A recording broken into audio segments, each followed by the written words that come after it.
जी प्यारे बच्चों, नमस्कार। कैसे हैं आप सभी। आशा करते हैं कि आप सभी बहुत अच्छे होंगे, स्वस्थ होंगे बाबू, मन लगाकर पढ़ाई भी कर रहे होंगे। आज हम लोग पढ़ने वाले हैं क्लास 12th हिंदी गद्य खंड का 7 नंबर चैप्टर है। यह चैप्टर का नाम है ओ सदा नीरा और इसके जो लेखक है वो जगदीश चंद्र माथुर जी हैं। प्यारे बच्चों, आज का वीडियो आपके लिए बहुत ही ज्यादा इंपॉर्टेंट रहने वाला है। आप यहां से पढ़िएगा, नेक्स्ट वीडियो देखिएगा, ऑब्जेक्टिव क्वेश्चन सब्जेक्टिव क्वेश्चंस वाला। आप लोगों का 5 नंबर जो है वो आप फिक्स कर लीजिए। एक क्वेश्चन आएगा ही ऑब्जेक्टिव में और सब्जेक्टिव में, तो अच्छे तरीके से आप लोग पढ़ाई कीजिए। निवेदन रहेगा कि पहला वीडियो आप नहीं देखे हैं तो वो वीडियो आप लोग पहले जाकर देख लीजिए, जो कि लेखक परिचय है। आज का यह वीडियो में संपूर्ण हिंदी अर्थ में आप लोगों को बताऊंगा। प्यारे बच्चों, गद्य खंड का यह 7 नंबर चैप्टर है। चैप्टर का नाम है आपका ओ सदा नीरा और इसके जो लेखक हैं वो जगदीश चंद्र माथुर जी हैं। यही है जगदीश चंद्र माथुर जी। इनके बारे में पहले वीडियो में हम लोग देखे थे, उसके बाद हम लोग सारांश भी हम लोग पढ़ लिए हैं और आज जो पढ़ेंगे संपूर्ण हिंदी अर्थ। यह वीडियो थोड़ा लंबा जरूर होगा, लेकिन आप अच्छे तरीके से थोड़ा ध्यान लगाकर पढ़ाई कीजिएगा। आपको एक एक चीज समझ में भी आएगा और बहुत अच्छा लगेगा प्यारे बच्चों। इसलिए आप लोगों को पहले मैं आप लोगों को अपडेट दे दिया हूं, अच्छा से आप लोगों को पढ़ाई करना है। यदि आपका लक्ष्य है 95+ हिंदी सब्जेक्ट में लाने का, तो आपको पढ़ना हर एक एक चीज बहुत ज्यादा जरूरी है। साइंस वाले बच्चे, कॉमर्स वाले, आर्ट्स वाले, तीनों स्ट्रीम कोई भी स्टूडेंट्स हो, 450+ का आप लक्ष्य बना लीजिए। लक्ष्य बना लीजिए और लक्ष्य को आप लोगों को पार लगाना है, मेहनत कर कर। प्यारे बच्चों हैं क्या लिखा हुआ है, ओ सदा नीरा, यह चैप्टर का नाम है। चलिए चलिए, श्री गणेशाय नमः नाम लेते हुए यह चैप्टर को शुरुआत करते हैं। क्या लिखा हुआ है कि बिहार के उत्तर पश्चिम कोने में चंपारण क्षेत्र की भूमि जो है वो पुरानी और नवीन भी है।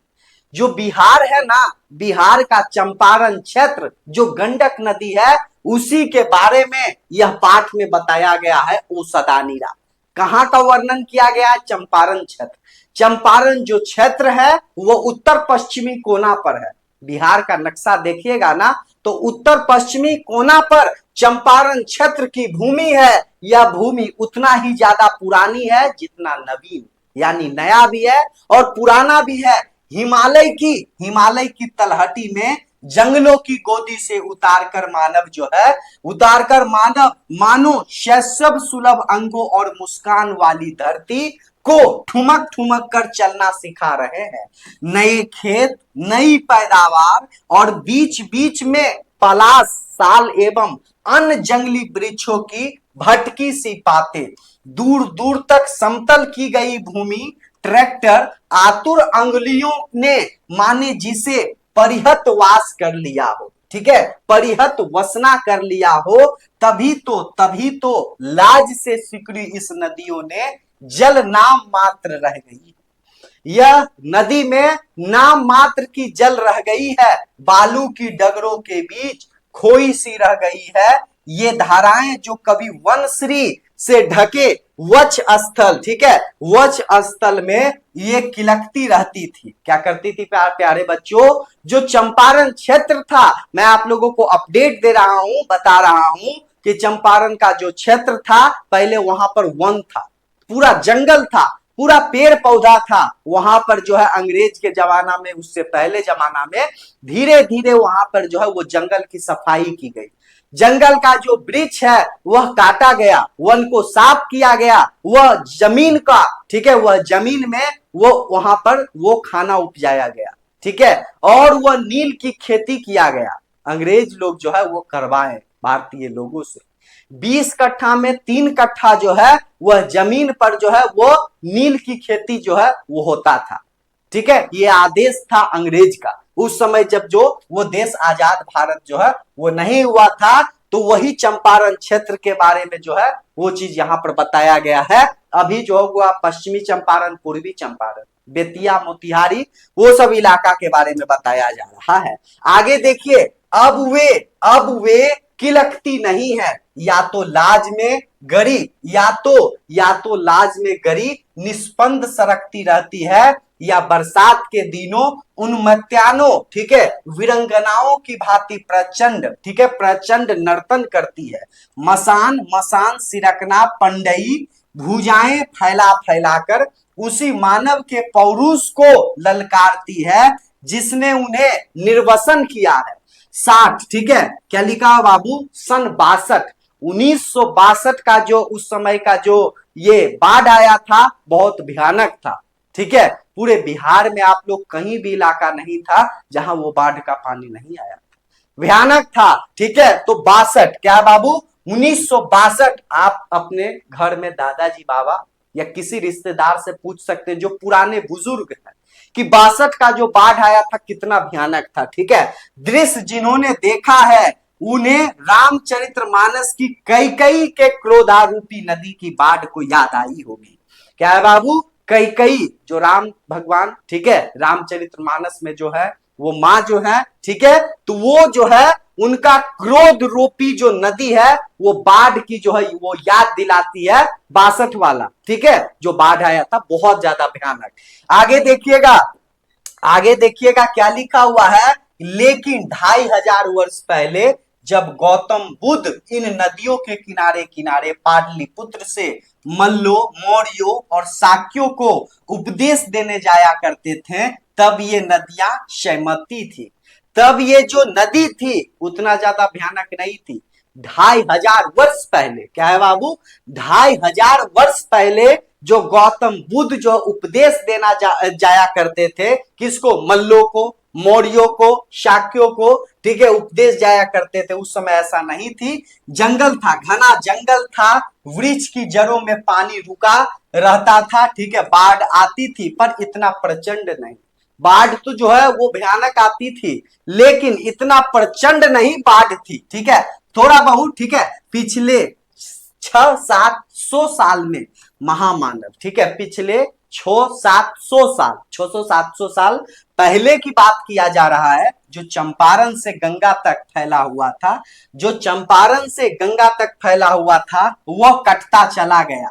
जैसे ही अगणित मूर्तियों का भंजन होता गया, वृक्षों की प्रकृति देवी, वनश्री की प्रतिमाएं, वसुंधरा भोगी मानव और धर्म धरा मानव एक ही सिक्के के दो पहलू हैं, ठीक है। यानी कि वन जो है 600-700 साल पहले से ही वन जो है धीरे धीरे कटते गया और अभी तक भी कटते आ रहा है, वहां फसल उपजाया गया, वो चीज यहाँ पर बताया गया है, ठीक है। समझ में आ रहा है ना, कुछ भारी नहीं है। आगे देखिए प्यारे बच्चों क्या है, एक कहानी सुनिए कहानी। यहाँ 12वीं सदी से लगभग 300 वर्ष तक जो है वो कर्नाट वंश का राज था।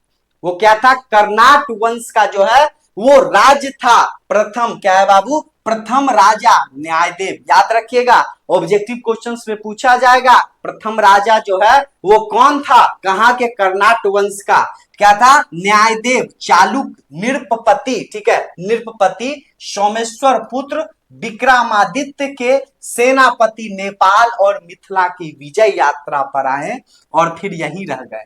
फिर क्या किए, यहीं रह गए, मिथिला की विजय यात्रा पर नेपाल आए और फिर वो चंपारण भी रह गए।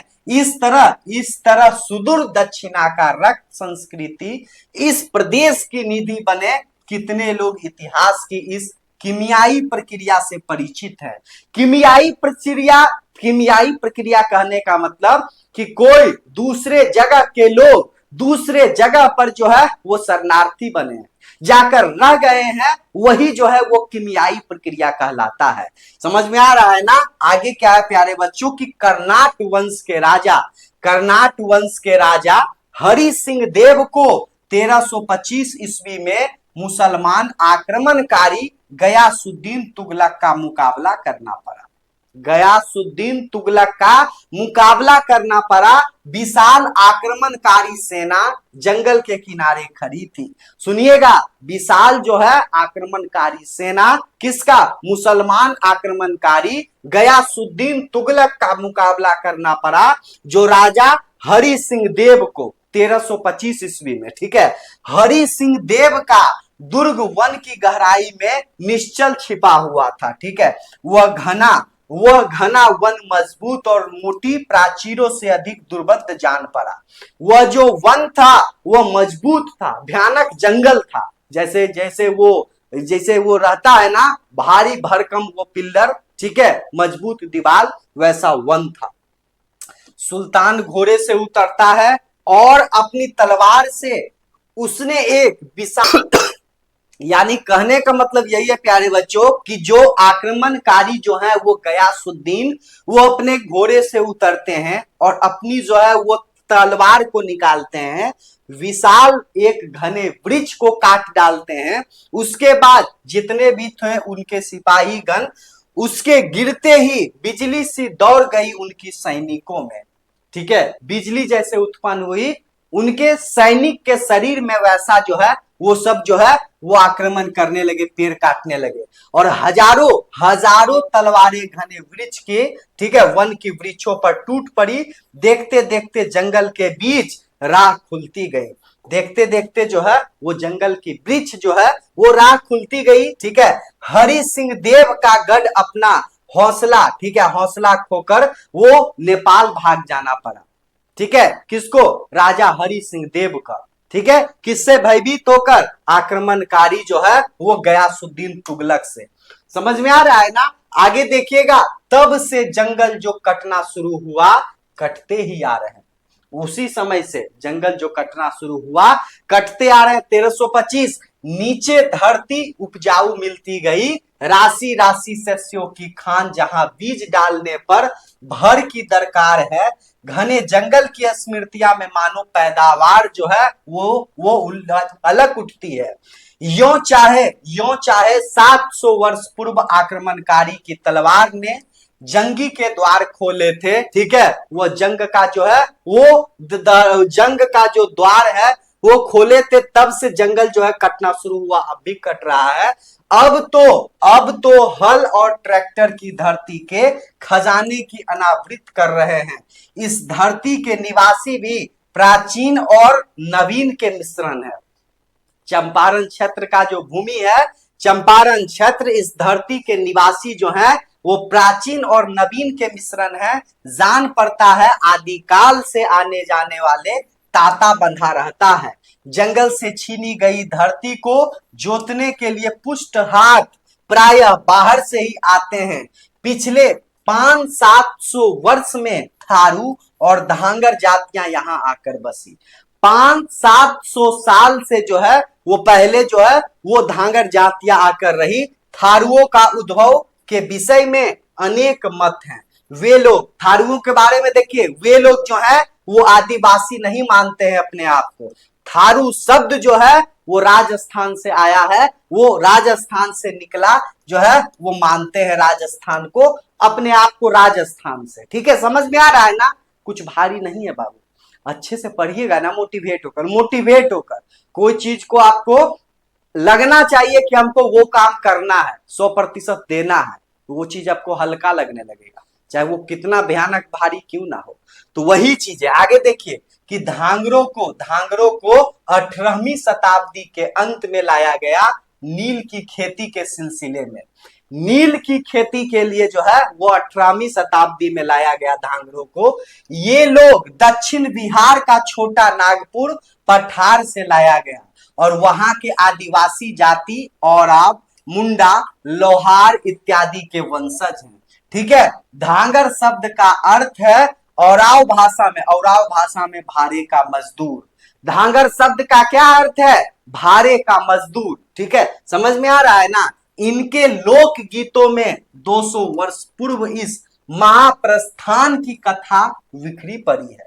जब नील के खेतों पर काम करने के लिए अंग्रेज साहेब और रामनगर के तत्कालीन राजा इन्हें यहां लाए, उसके बाद वर्षों तक इन्हें लगभग गुलामी का जीवन बिताना पड़ा। क्या करना पड़ा? गुलामी का जीवन जो है वो बिताना पड़ा। आपस में धांगर मिश्रित औराव भाषा में बात करते हुए, दूसरों से भोजपुरी या मेधासी में, अपने लोग से औराव भाषा में, दूसरे लोगों से भोजपुरी भाषा में, ठीक है। दक्षिण बिहार के गया जिले से भुइयां लोग, भुइयां लोग कहने का मतलब मुसहर, मुसहर लोग को भी लाया गया बाबू, ठीक है। इसी भांति नील की खेती के लिए हिमालय की इस तलहटी में लोग आए। ये आदिवासी नहीं है, संभवतः मुसहर वर्ग के एक अंग है, ठीक है। मुसहर वर्ग के एक अंग है भुइयां जाति, ठीक है, भुइयां लोग। इन कर्मठ मजदूरों से नील कोठिया के साहेब दासों की भांति काम लेते थे, किंतु संपदा में भागी ये कभी नहीं बन पाए। क्या नहीं बन पाए? कभी नहीं बन पाए। वो चीज यहाँ पर बताया गया है। समझ में आ रहा है ना? कुछ कंफ्यूजन है जी? कुछ भी नहीं होना चाहिए, बहुत इजी है। आगे देखिए क्या है बाबू, कि आने वालों का तांता बंधा ही रहा।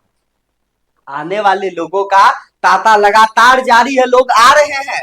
आक्रमणकारियों से त्रस्त राजकुल के वंशज, ठीक है, आजीविका के खोजी आदिवासी और हरिजन मजदूर, उर्वरा भूमि से संपदा प्राप्त अभिलाषी पछाही जमींदार तथा वे गोरे साहब, ठीक है, अंग्रेज, जिन्होंने ब्रिटिश साम्राज्य के इस अज्ञात कोने में अपना निजी वैभवशाली साम्राज्य स्थापित कर रखा था, सभी को आश्रय दिया इस भूमि ने। इस भूमि ने सभी को आश्रय दिया, ठीक है, चाहे वो मुसलमान लोग, ठीक है, मुसलमान जो सुल्तान थे, अंग्रेज लोग, भुइयां जाति लोग, और जो है वो अलग अलग जाति, हरिजन मजदूर, वो सब लोग को। पिछले 10-12 वर्षों में एक नया त्रास्त समुदाय यहाँ आया। पूर्वी बंगाल के शरणार्थी, चंपारण में शायद पहला प्रयास किया गया पूर्वी बंगाल के शरणार्थियों को निश्चित योजना के अनुसार बसाने का। थारुओं और धांगरों के बीच यह सस्य श्यामला भूमि उनकी घात्री बनी है। पिछुड़ी माता के सुखद संस्पर्श की स्मृति धान के खेतों में इन्हें मिली है, और हिमालय के पदस्थली पर मानो गंगा सागर ने चरणोदय उंडेला। इतिहास के उंगलियों ऐसा वीणा पर थिरकी, जिसकी हर झंकार एक अलग स्मृति प्रतिध्वनित है। क्या है बाबू? प्रतिध्वनित है। वो चीज यहाँ पर बताया गया है, ठीक है, समझ में आ रहा है ना? आगे देखिए, उस दिन चंपारण के एक सुदूर गांव इस वीणा की विदित रागनी सुनने को मिली। वे लोग जो थे ना बाबू, वो लोग कैसे थे? वो लोग गलत ढंग से अपना वो हर चीज कर लेते थे, ठीक है। वो गरीब थे, लेकिन उनको जो है वो कलात्मक था उनके अंदर। थारुओं की अनुपम गृह कला, धांगरों का वो डांस, पूर्वी बंगाल के पुनर्वासित किसानों के करुण, ठीक है, कीर्तन। यद्यपि मेरे अनुरोध पर एक देहाती प्रदर्शन का आयोजन किया गया था। थारुओं की कला मूलतः उनके दैनिक जीवन का अंग है। मैंने बताया ना, उनका जो कला है वो जीवन का एक अंग है। जिस पात्र में धान रखा जाता है वह सीक बनाया जाता है, सीक से बनाया जाता है। कई तरह के रंगों और डिजाइनों के साथ सीक की रंग बिरंगी टोकरियां किनारे किनारे, ठीक है, किनारे सीप की झालर लगाई जाती है, ठीक है। झोपड़ी में प्रकाश के लिए जो दीपक है उसकी आकृति भी कलापूर्ण है। शिकारी और किसान के काम के लिए जो पदार्थ मूंज से बनाए जाते हैं उनमें भी सौंदर्य और उपयोगिता का अद्भुत मिश्रण दिख पड़ा। किंतु सबसे मनोहर था नववधू का एक अनोखा अलंकार, जो मात्र आभूषण ही नहीं, हर पत्नी दोपहर का खाना लेकर पति के पास खेत में जाती थी। सभी लोग का जो शादी हो जाता था, नए नवेली दुल्हन भी अपने पति के लिए, ठीक है, वो खाना लेकर खेत में जाया करती थी। वो चीज यहाँ पर बताया गया, ठीक है। आगे देखिएगा, नववधू जब पहली बार इस कर्तव्य को निभाए, ठीक है, निभाने के लिए अपने मस्तक पर एक सुंदर पीढ़ा, ठीक है, जिस पर बैठ के खाना खाते हैं, पीढ़ा समझ रहे हैं ना, सब लोग जानते हैं, जिसमें 3 लटें वेनिया की भांति लटकी रहती है। हर लट में धवल सीपों और एक बीज विशेष सफेद दाने पिरोए होते हैं। पीढ़े के ऊपर सीक की कलापूर्ण टोकरी में भोजन रखा होता है। पीढ़ा है मूड़ी पर, उसके ऊपर जो है वो सिक की टोकरी में भोजन रखा हुआ है। टोकरी को दोनों हाथों से संभाले जब लाज भरी सुहागन भरी वधु जो है वो धीरे धीरे खेत की ओर आगे बढ़ती है, तो सीप की वेनिया रजत कंकरों की भांति झंकृत हो उठती है और सारा गांव जान लेता है कि वधु अपने प्रियतम को जो है वो खाना कलौआ कराने वो लेकर जा रही है। आगे देखिए, इस मधुर और निस्गंध संस्कृति की अपेक्षा धांगर का सामाजिक जीवन अधिक प्रखर और उल्लासपूर्ण है। स्त्री और पुरुष दोनों ढलती शाम के मंद प्रकाश में सामूहिक नृत्य करने लगे। और आप नृत्य से मिलते जुलते ही नृत्य होते हैं। और आप ठीक है, और आप जो नृत्य है उससे जो है वो मिलते जुलते रहते हैं, वो चीज यहाँ पर बताया गया है। धांगरों के किंतु कुछ निजी विशेषताएं भी है। मर्द अपने दाहिने हाथ में रंगीन रुमाल लिए उसे हिलाते जाते हैं, ये नेपाल का प्रभाव जान पड़ता है। गीतों के कल्पना और चित्रोमकता ठीक है अधिक जान पड़ी भाषा में भोजपुरी और औराब का मिश्रण है। नृत्य के बीच में कुछ जो है वो लड़के तरह तरह के पशुओं की आकृति बनाकर आते हैं। गीतों की मधुर व्यंजना के बीच प्रहसन की छवि दिखा जाता है। रीछ शेर हिरन इस निसर्ग प्रेमी नर्तकों के बीच हिल ठीक है हिल मिल कुदक लगा कि सर्दियों की नागरिक सभ्यता के अगिनत पर्दे उठाए हैं। निबंध नर नारियों के आदिम किंतु सुषमा भरी झांकी मिली है वो चीज यहाँ पर है। समझ में आ रहा है ना बाबू? कोई दिक्कत है? बहुत इजी है, ठीक है। अच्छे से आप लोग पढ़िए, लगातार आप लोग मेहनत करते रहिए। और उसके बाद पूर्वी बंगाल के कीर्तन गंभीर विषादपूर्ण वातावरण के अनादि गुंज का स्रोत बह निकला। भगीरथी के नाविकियों की याद प्रतिध्वनित होने लगी।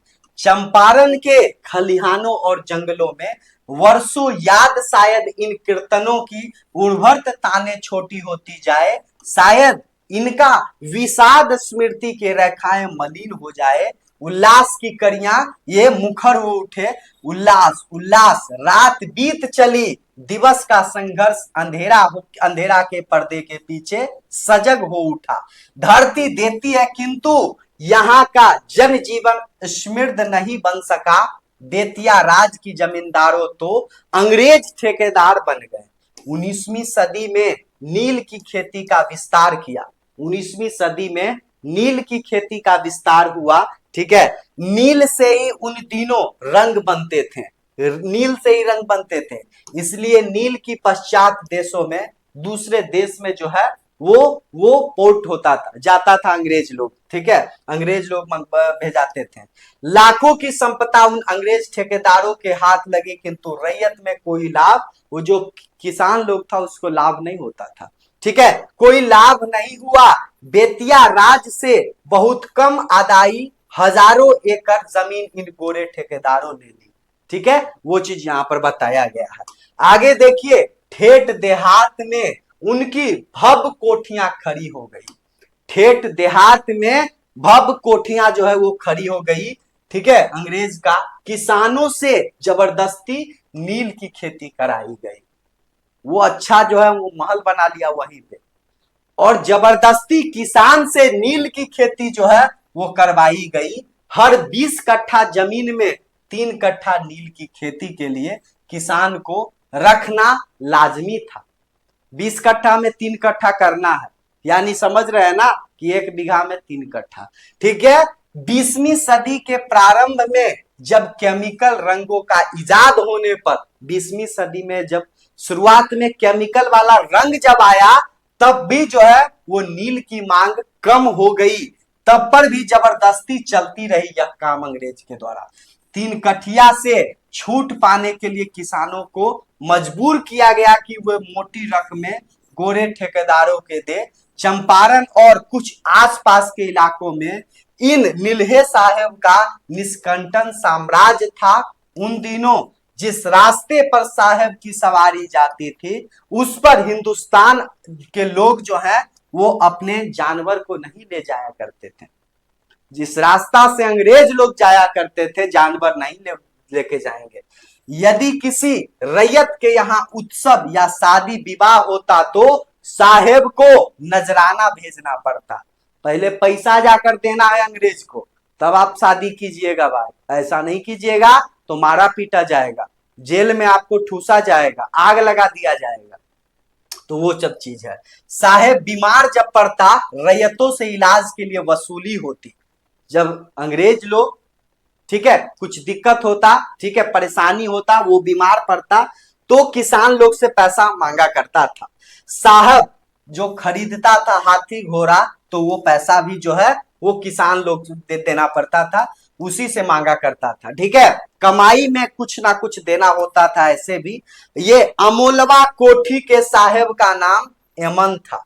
एमन था बाबू, ठीक है, भीषण आतंक था एमन साहेब का। भीषण जो है वो आतंक था एमन साहेब का।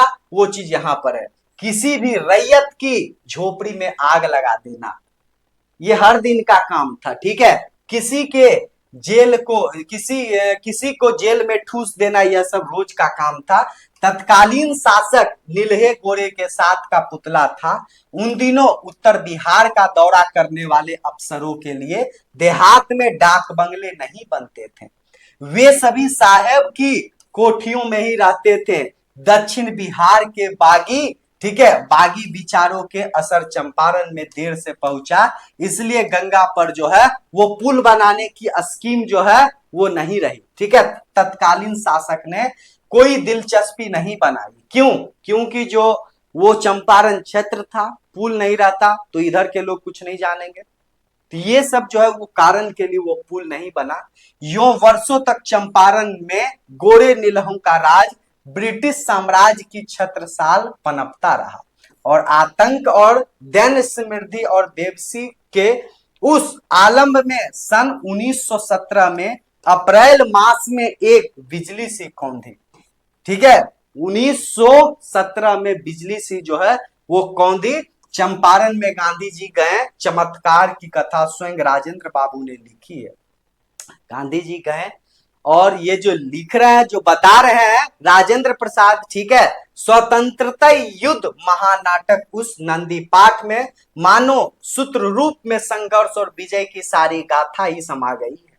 गांधी जी गए और सब कुछ जाने, और वहां से जो है वो धीरे धीरे वह प्रॉब्लम को वो दूर किए, अलग अलग तरीके से गांधी जी समझाए बुझाए।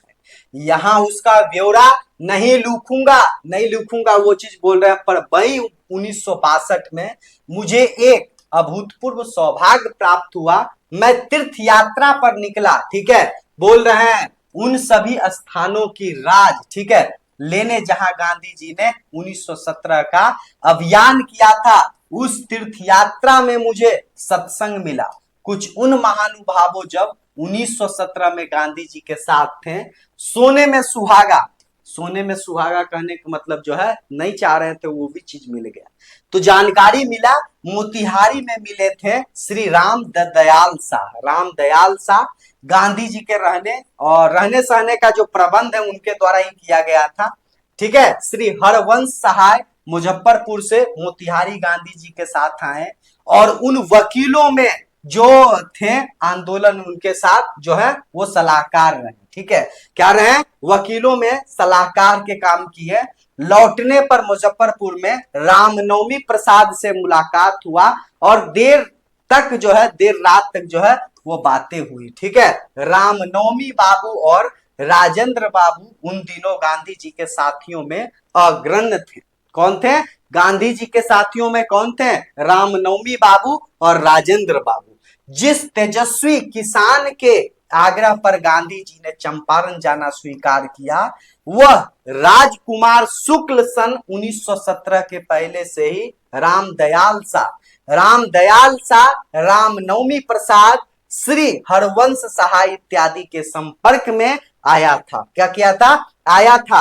राजकुमार शुक्ल की सन 1930 के आसपास मृत्यु हो गई। 1930 के आसपास जो है वो उसकी मृत्यु हो गई, राम कुमार शुक्ल जी की। तो वो चीज है प्यारे बच्चों, ये सब चीज आप लोगों को बताया जा रहा है।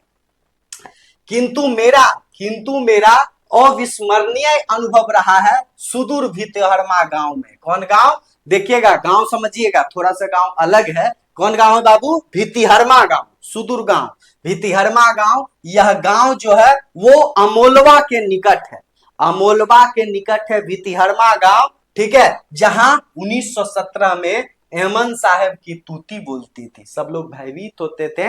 एमएन साहब जो थे वो बहुत भयानक थे उस समय, ठीक है।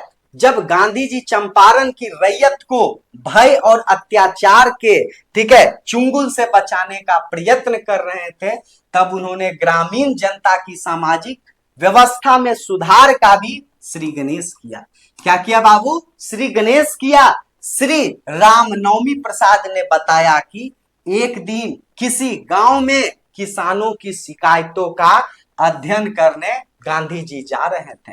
उनके साथ दूर जाना था, हाथी पर दोनों सवार थे, कड़ी धूप थी। तभी गांधी जी ने ग्रामों की दुर्व्यवस्था को दूर करने में शिक्षा की महत्व का अपने विचार प्रकट किए। उन्होंने कहा कि जब तक ग्रामीण बच्चों की शिक्षा की व्यवस्था नहीं होगी, गांधी जी ने कहा चंपारण आकर, जब तक ये जो बच्चे लोग हैं, ग्रामीण बच्चों को शिक्षा नहीं मिलेगा, शिक्षा की व्यवस्था नहीं होगी, तब तक केवल आर्थिक समस्याओं को सुलझाने से काम नहीं चलेगा। यह जो आर्थिक समस्या है, ठीक है, जो गोरे लोग, अंग्रेज लोग जो है किसान लोग पर, भारतीय लोग पर अत्याचार कर रहे हैं, ये समस्या को सुलझाने से काम नहीं चलेगा। बाल बच्चे जो है, बच्चे छोटे, उसको शिक्षा मिलना चाहिए, ठीक है। उन्होंने कहा कि चंपारण में कुछ ग्रामीण विद्यालयों की स्थापना करना चाहते हैं, ग्रामीण विद्यालय की स्थापना करना चाहते हैं। थोड़े दिन बाद उन्होंने 3 गांव में आश्रम विद्यालय का स्थापित किए, ठीक है। 3 मतलब जो है, 3 जो है वो आश्रम विद्यालय की स्थापना किए। कहाँ कहाँ? बरहरवा, मधुबन और भितिहरवा। कहाँ कहाँ बाबू? याद रखिएगा, बरहरवा, मधुबन और भितिहरवा में जो है वो आश्रम बना विद्यालय, ठीक है। उसके बाद कुछ निष्ठावान कार्यकर्ताओं को तीनों गांवों में जो है वो रहने के लिए दिया गया, वो तैनात किया गया। वे कार्यकर्ता आए, ठीक है, वे कार्यकर्ता आए गुजरात और महाराष्ट्र से।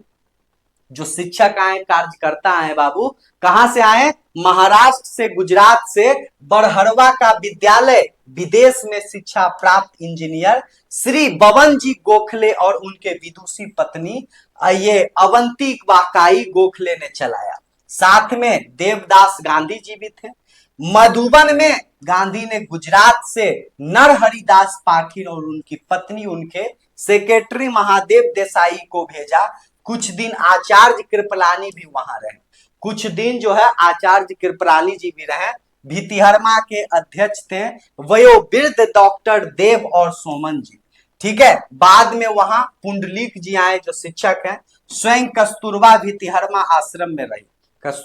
ये कौन रहे बाबू? वो गांधी जी की पत्नी कस्तूरबा भितिहरमा आश्रम में रही। इन कर्मठ और विद्वान स्वयं सेवकों की देखभाल वो करती रही। इन विद्यालयों का आदर्श क्या था, इस बारे में गांधी जी एक पत्र में लिखा है चंपारण तत्कालीन अंग्रेज कलेक्टर को, जिससे शिक्षा संबंधी और ये आदर्शों का प्रकाश पड़ता है। क्या पड़ता है? प्रकाश पड़ता है, वो चीज यहाँ पर बताया गया है। आगे देखिएगा क्या लिखा है कि मैंने, क्या लिखा हुआ है कि मैंने इन स्कूलों में किसी तरह का नपातुला पाठ्यक्रम चालू नहीं किया, क्योंकि मैं तो पुरानी लीग से हटकर चल रहा हूं। वर्तमान शिक्षा पद्धति को तो मैं खौफनाक और है मानता हूं। छोटे बच्चे के चरित्र और बुद्धि का विकास करने के बजाय यह पद्धति उन्हें बौना बनाती है। अपने प्रयोगों में वर्तमान पद्धति के गुणों को ग्रहण करते हुए उसके दोषों से बचने की चेष्टा करूंगा। मुख्य उद्देश्य यह होगा कि बच्चे ऐसे पुरुष और महिलाओं के संपर्क में आए जो सुसंस्कृत हो और चरित्र जिनका निष्कुलस हो। क्या हो? उसका जो चरित्र हो वो निष्कुलस हो। मैं तो इसे शिक्षा मानता हूं, मैं तो इसे ही शिक्षा मानता हूं। अक्षर ज्ञान तो इस उद्देश्य की प्राप्ति का एक साधन मात्र है। अक्षर ज्ञान जो है वो इस उद्देश्य की प्राप्ति का साधन मात्र है। जीविका के लिए जो बच्चे नए साधन सीखना चाहते हैं उनके लिए औद्योगिक शिक्षा की व्यवस्था की जाएगी। ठीक है, इरादा यह नहीं कि शिक्षा पा लेने के बाद ये बच्चे अपने वंशगत व्यवसायों को छोड़ दें। जो ज्ञान वे स्कूल में प्राप्त करेंगे उसका उपयोग खेती और ग्रामीण जीवन में परिष्कृत करने में होगा। कुछ ही समय के लिए ही सही, कुछ ही समय के लिए ही सही, गांधी जी इन आदेशों को, ठीक है, भितिहरमा में भी कार्यान्वित करने की चेष्टा की गई है। ठीक है, कुछ ही समय के लिए वो चीज यहाँ पर बताया गया है। आगे देखिएगा, उसी भितिहरमा में मैं पहुंचता हूं। ठीक है, लेखक बोल रहे हैं मेरा भाग देखिए, उसी दिन वहां मौजूद थे पुंडलीक जी। पुंडलीक जी जो है मौजूद थे। ठीक है, उस समय सन 1917 में, ठीक है, पुंडलीक जी को गांधी जी के बेलगांव में बुलाया, भितिहरमा आश्रम में रहकर बच्चों को ये पढ़ाने के लिए, ग्रामीण वासियों को दिल से भय दूर करने के लिए कहा। वे लोग 1 साल रहे। ठीक है, ये राजेंद्र बाबू वो लिख रहे हैं, बोले हैं बाबू। ठीक है, अंग्रेज सरकार ने उन्हें जिले में निर्वासित कर दिया। ठीक है, अंग्रेज जो सरकार है उसको भगा दिया गया।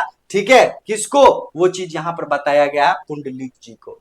ठीक है, लेकिन इतना समय बीत जाने पर भी हर 2-3 साल में अपने पुराने स्थान को देखने पुंडलीक जी आ जाते थे। इतना बढ़िया थे पुंडलीक जी कि भगा देने के बाद भी वह जगह से, ठीक है, 2-3 साल में आ जाते थे। शिष्य भी मौजूद हैं, वृद्ध हो चले हैं, किंतु पुंडलीक जी का तेजस्वी व्यक्तित्व, बलिष्ठ शरीर, दबंग आवाज साक्षी है उस अग्नि शिखा जिसने गांधी जी के शीतल बंधन और बंध जाने का मजबूर किया। क्या किया, मंजूर किया। वो चीज यहां पर बताया गया है कि पुंडलीक जी ने वह कमरा दिखाया, पुंडलीक जी ने वह कमरा दिखाया जहां बैठकर गांधी जी काम करते थे। पुंडलीक जी वो कमरा दिखाएं, गांधी जी काम करते थे। वह मेज जिस पर शायद उन्होंने चिट्ठियां लिखी, एक मठ के किनारे यह आश्रम है।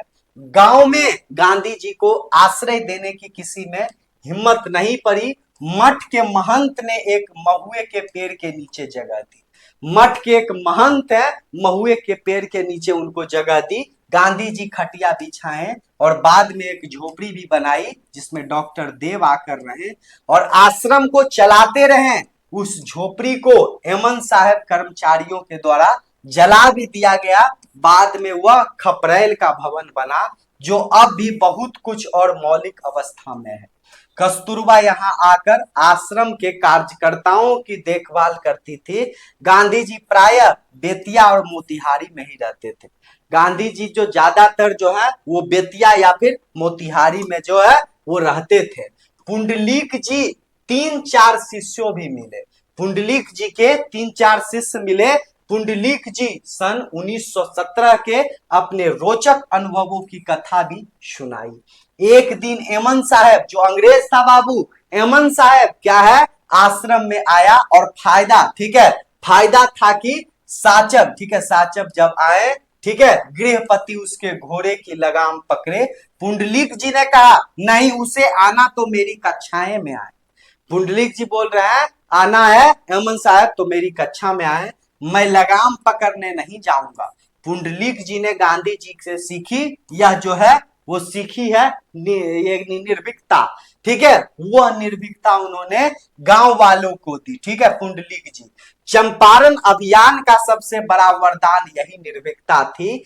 आज जब हम स्वतंत्रता के वातावरण में स्वच्छंदता का भी नर्तन देखते हैं तो शायद उस दिन निरंकुशता का आतंक का अंदाज भी नहीं लगा सकते हैं, जिसकी छाया में हमारे अगणित देशवासी इन ग्रामीण अंचलों में काया, ठीक है, अंचलों में कालयापन करते हैं। गांधी जी ने उस दुर्भेद अंधकार को चीर दिया। क्या किया, अंधकार को चीर दिया। वो चीज यहां पर बतलाया गया है प्यारे बच्चों। ठीक है, कुछ ज्यादा है नहीं, आगे देखिएगा। किंतु उसी चंपारण में उनकी दूरी सीख को हमारा शिक्षित समाज हृदयंगम, ठीक है, हृदयंगम नहीं कर सका। मैंने गांधी जी के तत्कालीन पत्र व्यवहार असंत पढ़ा, एक भी वाक्य ऐसा नहीं लिखते थे जिसके तथ्य की उन्हें पूरी जानकारी ना हो। एक भी बात जो है ना वो ऐसा नहीं लिखते थे जिससे जो है उनको वो उसकी जानकारी नहीं हो, ठीक है। अधिकांश पत्र अंग्रेज अधिकारियों को लिखते थे, ठीक है। लिखे गए थे, उनके पास तरह तरह की खबरें आती, अतिरंजना पूर्ण। आजकल का जमाना होता तो लोग उन खबरों को समाचार पत्रों में छापते। आजकल का जो जो खबर होता तो समाचार पत्र में छपता। क्रोध रूप दोषा, क्रोध रूप, क्रोध क्या बाबू लिखा हुआ है कि क्रोध पूर्ण दोषारोपण करते, किंतु गांधी जी हर बात को तोतले, ठीक है, हर बात को तौलते, स्वयं सत्यापन करते हैं, बिना छानबीन किए किसी भी मामले पर नहीं लिखते। किसी भी मामले पर, किसी भी चीज पर बिना तोले, बिना सत्यापन करे ना बोलते ना लिखते। समाचारों पत्रों में अपनी एकवानाकारी समाचार बहुत कम देते।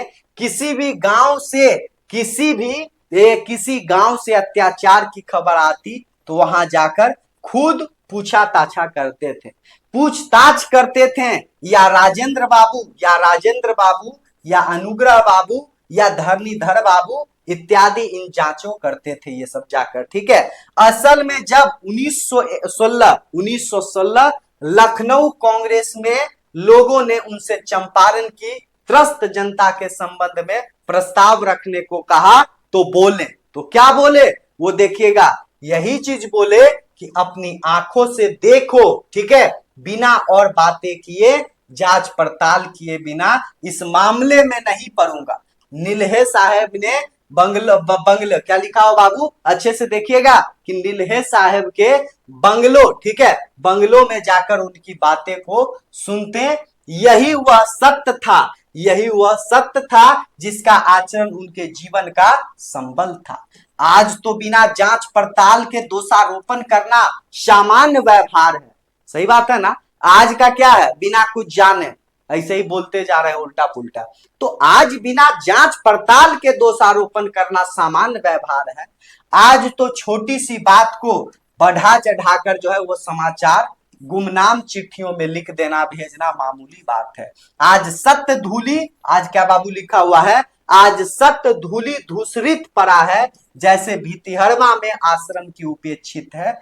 कैसी है चंपारण की यह भूमि, कैसी है चंपारण की भूमि, मानो विस्मृति के हाथों में अपनी बड़ी से बड़ी निधियों को सौंपने के प्रस्तुत रहती है। गांधी निधि गांधी जी के द्वारा पावन किए गए स्थलों में, ठीक है, स्थलों में कुछ स्मारक बनी है, लेकिन क्या यहाँ कोई तीर्थ टिक पाएंगे, तीर्थ टिक पाएंगे, वो चीज यहाँ पर बताया गया है प्यारे बच्चों। आगे देखिएगा क्या लिखा हुआ है, अच्छे से थोड़ा समझिएगा कि भितिहरवा के पास रामपुरवा है। क्या है बाबू, भितिहरवा जो गांव है, भितिहरवा जो गांव है रामपुरवा है, जहां ध्वस्त पड़े हैं दो अशोक स्तंभ, एक पर सिंह था दूसरे पर बैल, ठीक है। पुष्ट मौर्य कला के नमूने, शायद रामपुरवा कोई बौद्ध तीर्थ स्थल रहा हो। गंडक नदी के किनारे कई बौद्ध स्थल हैं, कुशीनगर, लौरिया, नंदनगढ़, अरेराज, केसरिया, चाकनीगढ़ और वैशाली। कुशीनगर गोरखपुर जिले में है, अब कुशीनगर स्वतंत्र जिला है, जहां गंडक को नारायणी कहा जाता है, गंडक नदी को नारायणी। अब नदी कई मील हट गई है, भगवान बुद्ध का निर्वाण सस्या व मूर्ति निस्संदेह विराट है। संभवतः इस मूर्ति और मंदिर का कोई निर्माण ईसा की प्रथम या द्वितीय शताब्दी में उन्हीं लोगों ने कराया जिन्होंने बोध गया का मंदिर जो है वो बनवाया था। जिस समय पर कुशीनगर के निवासियों ने तथागत के शरीर, ठीक है, तथागत के शरीर को भस्म किया था, वहां एक ध्वस्त स्तूप खड़ा है। तथागत की भस्म के ऊपर गंडक नदी के आसपास अनेक स्तूप बने, ठीक है, अनेक स्तूप बने, अनेक स्मारक बने, वो चीज है। गंडक के पूर्वी तट पर बिहार में नंदनगढ़ का विशाल स्तूप प्राचीन ये स्थापत्य की अभूतपूर्व कृति है। इसका मुकाबला जावा एक बरबूदर का मंदिर ही करा सकता है। अभी तक इसका काल निर्माण जो है वो नहीं हो पाया है। 82 फुट ऊंचे, 1500 फुट वृत्ताकार स्तूप तीर्थ स्थल के निकट मैंने वह स्थान देखा जहां एक छत्रसाल, ठीक है, जहां एक छत्राकार स्मारक के भीतर कांसे के बर्तन, भोजपत्र लिखी 4वीं शताब्दी की एक बौद्ध पुंडीलिपियां पाई गई। थोड़ी ही दूरी पर अशोक का बनाया हुआ लौरिया नंदन गढ़ का सिंह स्तंभ है। मेरे विचार में यह अशोक का सबसे कलापूर्ण स्तंभ है। लेख भी है स्पष्ट है। इस लेख और उससे कुछ दक्षिण में अरेराज स्तंभ और अंकित लेखों का शासन के सिद्धांतों का प्रतिपादन है, ठीक है, प्रतिपादन है। महापात्रों को जनता के प्रति कैसा व्यवहार करना चाहिए इसका आदेश है। पशुवध मनाही की गई है। क्या है? पशुवध मनाही की गई है। तत्कालीन कमिश्नरों, ठीक है, अपने कर्तव्य और आदर्शों की याद दिलाई गई है। क्या की गई है? आदर्शों की याद जो है वो करवाई गई है। वो चीज यहां पर बताया जा रहा है। अच्छा लग रहा है ना प्यारे बच्चों? थोड़ा सा मोटिवेट होकर प्लीज आप लोग अच्छे से वीडियो को देखिए। यही निवेदन रहेगा कि अच्छे से आप जब देखिएगा तो हर एक एक चीज आप लोगों को पता चलेगा बाबू, ठीक है। चलिए, बहुत अच्छा। आजकल का कमिश्नर जो है, मैं गगन स्पर्शी सिंह की भंगिमा और उसके नीचे खुदे लेखों को देखते देखते मानो 2200 वर्ष पहले प्रतापी किंतु करुणानर्द स्वर की प्रतिध्वनि सुन पा रहा हूं। वह स्वर आज भी कितना खरा है, आज के अधिकारी वर्ग के लिए कितना चुनौतीपूर्ण है। लौरिया नंदन गढ़ से ही एक नदी रामपुरवा और भितिहरमा होते हुए उत्तर में नेपाल के निकट भिखनाथोटी तक जाती है। भिखनाथोरी तक जाती है। नाम है पंडई नदी। क्या है बाबू?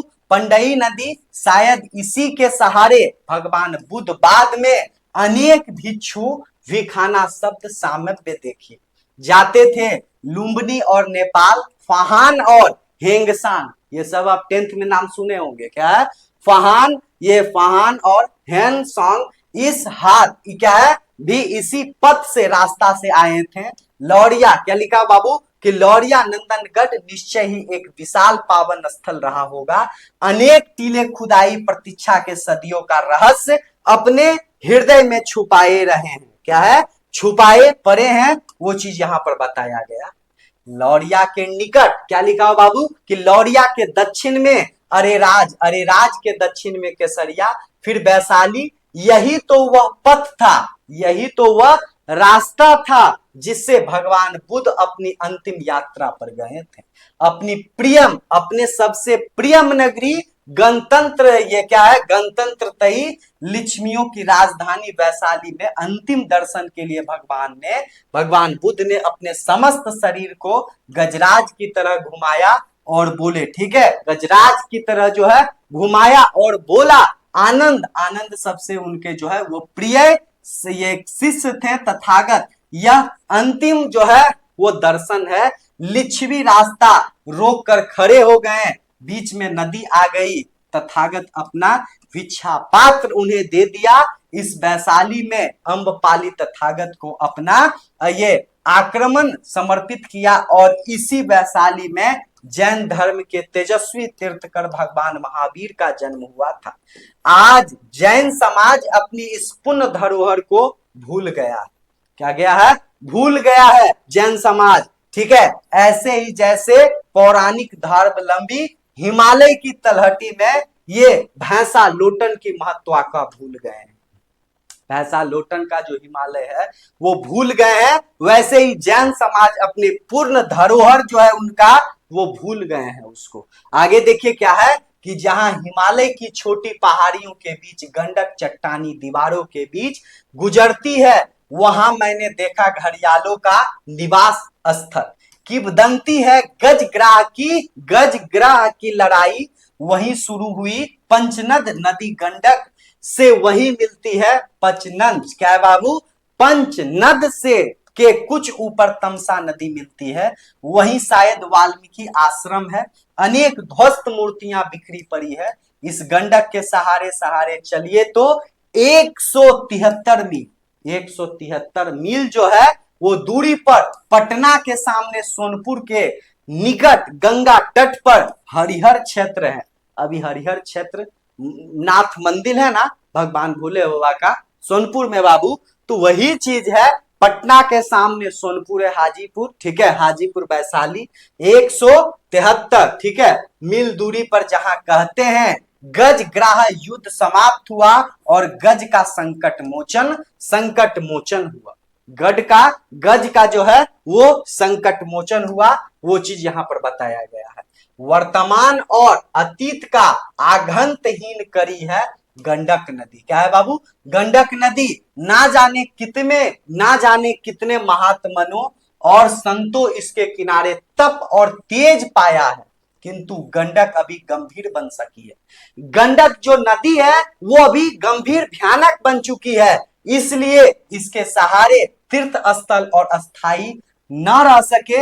हिमालय के चरणों में त्रिवेणी भौसा लोटन से लेकर सोनपुर के हरिहर क्षेत्र तक गंडक के किनारे ऐसा तीर्थ मानो समाधियों बिखरी पड़ी है, जो शायद अवसर मिलने पर अयोध्या, हरिद्वार, मथुरा, काशी बन जाते हैं।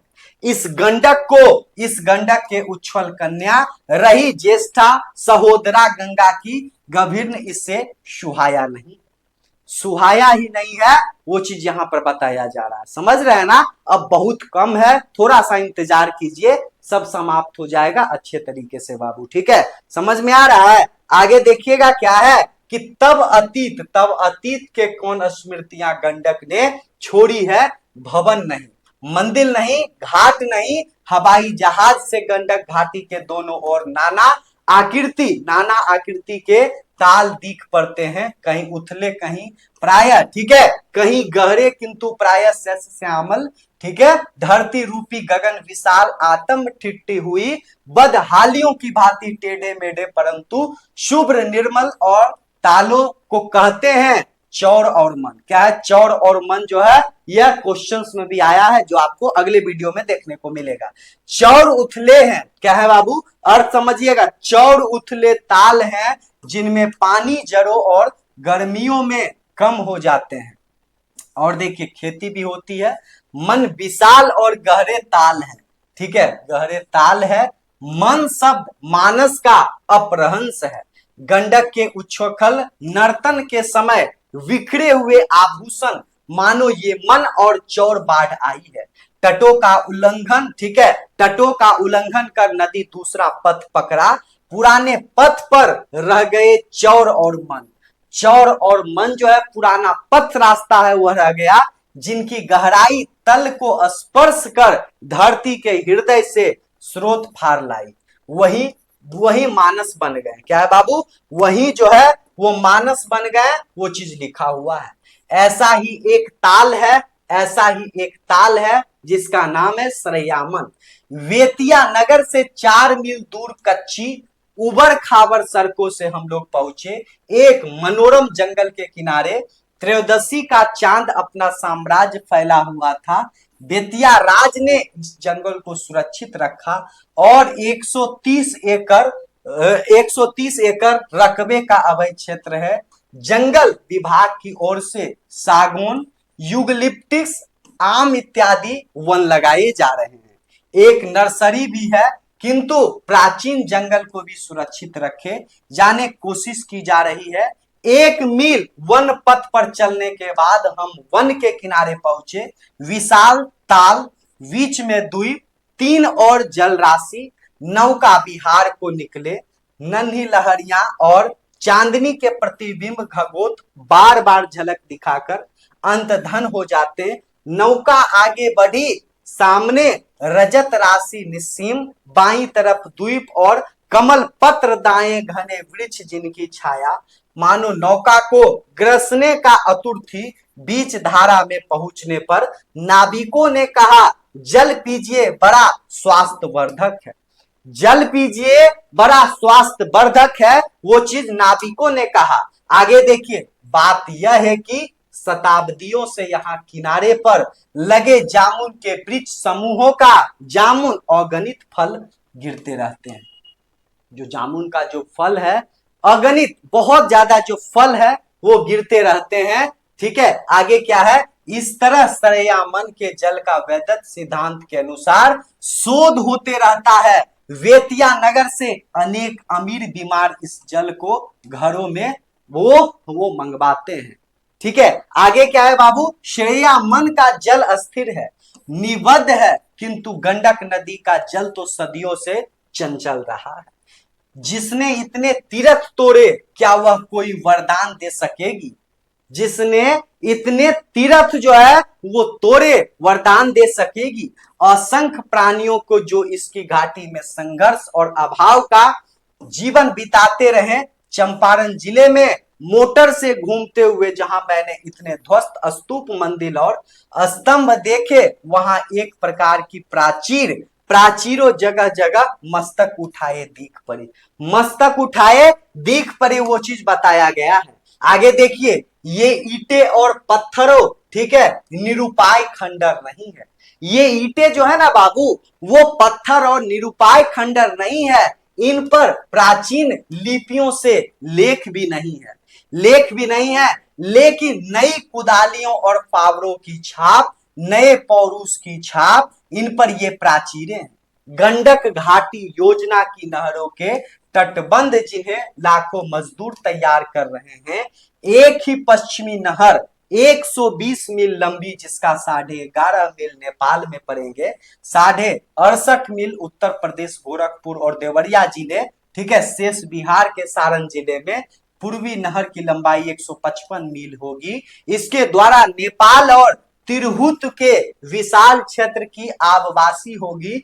इसके अलावा नेपाल के लिए एक पावर हाउस भी बनेगा। नेपाल के लिए एक पावर हाउस भी बनेगा। ये देखिए क्या है कि भैंसा लोटन से यह नहरें निकलेगी और वहां लगभग 3000 फुट लंबा बराज बन रहा है। 3000 फुट जो है वो बराज बन रहा है भैंसा लोटन में। ये ऑब्जेक्टिव क्वेश्चंस रहेगा, तो अभी ही ये सही जान लीजिए, जिसके ऊपर सड़क और रेल ले जाने की संभावना है। कुल मिलाकर 41.49 लाख एकड़ जमीन की आबपासी इन नहरों से होगी। ठीक है, कुल व्यय होगा जो खर्चा लगभग 40 करोड़ रुपया। क्या होगा बाबू? कुल जो होगा खर्च व्यय जो लगेगा वो 40 करोड़ रुपया, वो चीज यहां पर बताया गया है। आगे देखिएगा कि भैंसा लोटन में भारतीय इंजीनियर जंगल के बीच इस नवीन जीवन केंद्र का जो है वो निर्माण कर रहे हैं। प्राणवान विद्युत तुल्य सिराओं का जाल फैला रहे हैं। मोटर बोट गंडक के वक्ष स्थल को चीरकर आगे बढ़ रही है और इंजीनियर मुझे बाराज और नहरों का टेक्निकल बातें समझा रहे हैं। और मैं सोच रहा हूं शायद युग युगों से होती आई और ग्रह की लड़ाई का अंत होने जा रहा है। दैन और अभाव का ग्रह और विकराल मुख में फंसे जन समुदाय का संकट मोचन करने के लिए एक अजय पौरुष, ठीक है, एक अजय पौरुष युक्त नारायण विराट रूप का निर्माण हो रहा है। ये नहरें ही उस नारायण की अनेक भुजाएं हैं। बिजली की तारों के जाल में तो उसका त्राणकर्ता चक्र है। मैं मन ही मन नमस्कार करता हूं इन इंजीनियर को, विश्वकर्माओं को, मजदूरों को। भगवान इस नूतन विराट रूप में विधाता है, जिनकी बुद्धि और परिश्रम की गाथा ये कवि और कलाकार अंकित करे या ना करे, लेकिन जिनकी बनाई मूर्तियों में प्राण का संचार होते ही सदियों से भग्न मंदिर ज्योतित हो उठेंगे, वो चीज यहां पर बताया गया। और आगे देखिए क्या है, बहुत कम है, लास्ट ही है। क्या है बाबू? लास्ट ही है, अच्छे से पढ़िए। अंत भला तो सब भला। क्या है बाबू? ओ शदानीरा, ओ चक्रा, ओ नारायणी, ओ महागंडक, युगों से दीनहीन जनता इन विदित नामों से तुझे संबोधित करती है। दीनहीन जो जनता है, जो लोग हैं गरीब, ठीक है, रहने का नहीं है, खाने का नहीं है, सब लोग डूब चुका है। अभी बाढ़ आया हुआ है ना जी बिहार में, कितना घर जो है वो डूब रहा है, पानी में जा रहा है। अच्छा घर, अच्छा मकान। तो ओ सदानीरा, ओ चक्रा, ओ नारायणी, ओ महागंडक, युगों से दीनहीन जनता इन विदित नामों से तुझे संबोधित करती आ रही है। तेरी चीड़ चंचल धारा उनकी आराधनाओं के कुसुमों अगणित तीर्थों को ठुकरा दिया है। पर आज तेरे पूजन के लिए जिस मंदिर की प्रतिष्ठा हो रही है उसकी नींव बहुत गहरी है, उसकी नींव बहुत गहरी है, इसे तू ठुकरा ना पाएगी। यह नींव जो है ना वो बहुत गहरी जा रही है, अब इसे ठुकरा नहीं पाओगे। ओ सदानीरा, ओ गंडक, ओ चक्रा, ओ नारायणी, ओ महागंडक, सब चीज तो बोल रहा है।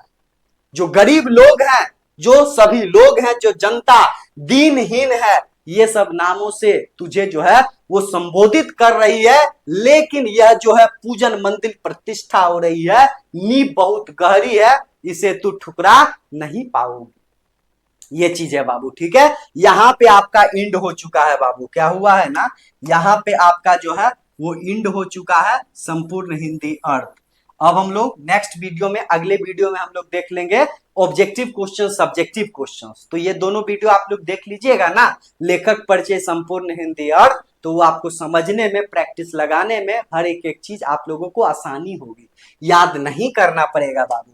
आगे देख लीजिए पीडीएफ नोट्स लेने के लिए, ये पीडीएफ है, नंबर यहाँ पर देख लीजिए पीडीएफ वाला क्या है बाबू, 7667140322। दूसरा नंबर है 8292748995। आप मुझे व्हाट्सएप पर संपर्क कीजिए, अरुणता जो है वो आप कॉल भी कर सकते हैं, कोई दिक्कत वाली बात नहीं है, क्योंकि आप हमारे स्टूडेंट्स से विद्यादायनी के फैमिली है, तो आप बात कर सकते हैं, नोट्स पीडीएफ ले सकते हैं, कहीं कुछ दिक्कत नहीं है। प्यारे बच्चों इस वीडियो को लेकिन आप लोग जितना ज्यादा हो सके ना आप लोग जरूर शेयर कीजिएगा, कम से कम एक एक स्टूडेंट्स एक एक शेयर जरूर कीजिएगा, ठीक है, ताकि आप लोगों का फैमिली या परिवार या मेहनत जो है वो सही हो पाए, ठीक है। तो आज के लिए इतना ही प्यारे बच्चों, बहुत बहुत धन्यवाद। लंबा वीडियो हुआ है, लंबा चैप्टर है, तो आपको अच्छा लगा होगा, संपूर्ण हिंदी अर्थ है ना, तो एक एक चीज आप लोगों को कुछ जो है अच्छे से सिर्फ पढ़ लेना है, समझ लेना, ज्यादा भारी नहीं है, ज्यादा इसमें कुछ जो है वो चीज नहीं है, ठीक है, समझ रहे हैं ना। तो बहुत बहुत धन्यवाद, अच्छे से सिर्फ स्टडी करते रहिए, पढ़ाई करते रहिए प्यारे बच्चों।